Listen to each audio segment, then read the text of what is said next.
오늘은 원자력 안전과 진흥의 날입니다. 원자력 안전을 고취하자는 차원에서 제정된 기념일인데요. 큰 에너지원이지만 돌이킬 수 없는 위험이 될 수도 있는 원자력을 교회는 어떻게 바라봐야 할지 알아봤습니다. 장현수 기자입니다. 현재 국내 원자력 발전소는 총 24기. 지난해 국내 원자력 발전량은 전체 발전량의 26.8%를 차지했습니다. 효율적인 에너지원으로 주목받아왔지만 일본 후쿠시마 원전 사고와 우리나라에서 발생한 지진 등으로 원자력 발전소의 위험성 또한 제기되고 있습니다. 한국원자력학회가 지난 8월 만 19세 이상 1000명을 대상으로 조사한 자료에 따르면 원자력 발전에 찬성하는 의견은 71.6%.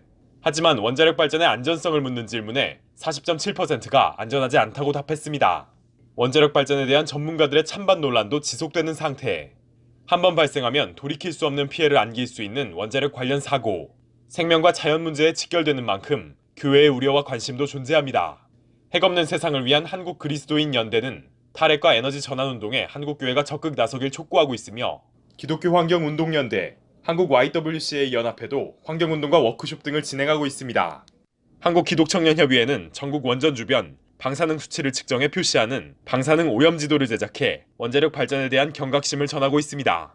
교계 환경 전문가들은 그동안 한국교회에 하나님이 주신 에너지에 대한 깊이 있는 성찰이 부족했다고 지적하며 생명에 위해를 가할 가능성이 있는 원자력 에너지를 경제 논리의 효용성 측면으로만 접근해선 안 된다고 지적합니다. 미래에 이어질 자연을 담보로 에너지를 만드는 것은 후세에 대한 도적질일 수 있다는 것입니다. 원자력 발전이라고 하는 것은 현대판 선악과라고 할 수 있는데 이 원자력이라고 하는 건 또 다른 문제를 야기할 수 있는 것이기 때문에 그렇게 쉽게 원자력이라고 하는 부분이 우리를 필요를 채워줄 수 있는 것이다라고 얘기할 수는 없겠다라는 생각이 들어요. 또 친환경 에너지 발전 확대를 통한 점진적 원전 감소에는 전문가들의 이견이 없는 가운데 교회가 태양광 발전 등 친환경 에너지를 사용하고 교회 절전소 등을 설치하는 것도 원전 감소를 위한 작은 첫걸음이라고 말합니다. 말하자면 에너지 절약이라고 하는 것들을 일상에서 해보면서 이제 교회적으로는 제가 이제 몇 년 동안 교회들과 함께 했던 것 중에 교회 절전소 만들기라고 하는 게 있어서요. 낮아진 그 필요에 맞추어서 태양광 발전이나 이런 것들로 그 필요를 채우는 그런 그 훈련 내지는 실험들을 쭉 해나갈 수 있었으면 좋겠다 싶고요.